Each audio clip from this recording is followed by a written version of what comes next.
Design complex rigging systems with ease by utilizing these new truss improvements. In Vectorworks 2020, it's now possible for you to freely rotate all rigging objects, including trusses, lighting pipes, and lighting ladders in 3D. To further increase efficiency, the Auto Connect feature is now a multi-threaded process, increasing the rate at which you can insert truss and perform Braceworks calculations. Another benefit of the truss objects being freely rotated is that you no longer need to maintain multiple libraries for the same type of truss in various orientations. We've simplified all of the Vectorworks truss libraries by removing the libraries for vertical and angled truss. These improvements will significantly decrease the amount of time you will need to spend searching for and editing different truss symbols. In addition to features for modeling truss, we've also introduced new features for keeping truss organized in your drawing. With updated object classing features, you can now automatically create and assign classes based off of specific information from each truss item. This will make it easy to keep track of both where and how different pieces of truss are being used in your design. With this latest release of our rigging design and analysis module, Braceworks now supports calculations for attaching more than one hoist to a speaker array. We have also introduced enhancements for all of our other smart objects by improving how they are represented in Braceworks. There are a number of new settings and user interactions that we will need to cover. Let's begin by exploring the improvements for inserting truss into our Vectorworks drawings. Before we start, let's set up our drawing so that the truss items are automatically assigned to a specific class as they are created. To do this, we will need to go to the Spotlight menu, then Rigging, and select Braceworks Preferences. Once the Braceworks Preferences window appears, we will need to navigate to the Object Classing tab. With the Object Classing tab selected, we need to check the box for Automatically Assign the Class for all truss items. We could use the Use Existing Document class to assign all of our truss items to the same class. However, we want the truss items to automatically be assigned to a class based off the name of the truss symbol we are using. So instead, select Use Value of Field, then select Name from the drop-down menu to the right. For the class name, choose Prefix. And we are going to use the text Truss Name for the class prefix. By adding a prefix, it will be easier to keep our classes consolidated in the class list of our document. Once everything is set, select OK and exit the Braceworks preferences.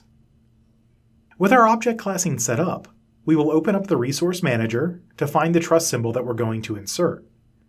Within the Resource Manager, we are going to expand Vectorworks Libraries and expand the Objects-ENT Truss folder. Now expand the Euro Truss folder.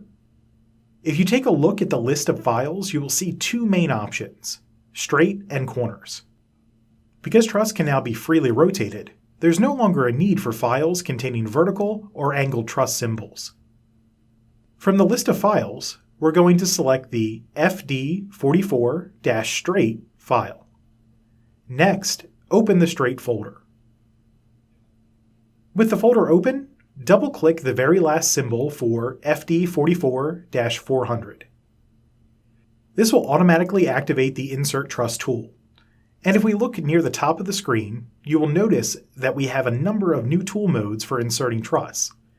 To start, we're going to use the Insert Single Truss and Insert Horizontal tool modes.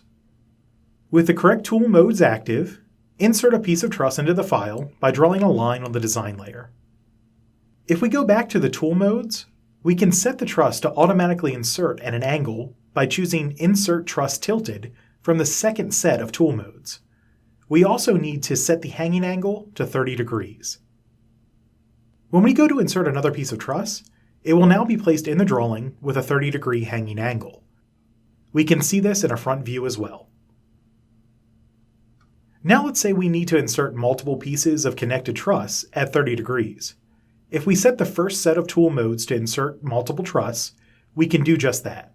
This time we will need to draw a much longer line of truss, and multiple pieces of connected truss will be inserted with a 30-degree hanging angle. If you select a piece of truss and look at it in the Object Info palette, you will notice that it now includes editable fields for roll, hanging angle, and rotation, to give you even more control. You will also see that the truss has been automatically assigned to a specific class based on the truss name. Another area where we've made major improvements is in rigging workflows for audio equipment. Here we are going to start off with a speaker array already inserted in our drawing. Now let's go into a top plan view and get a clear look at the bumper.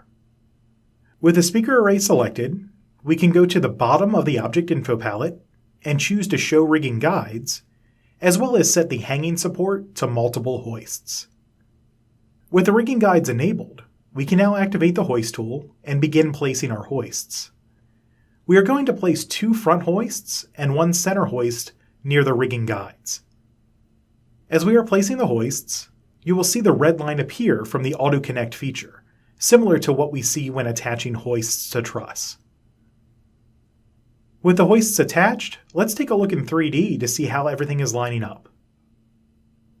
The hoists have automatically adjusted to the height of the bumper, and everything looks correct.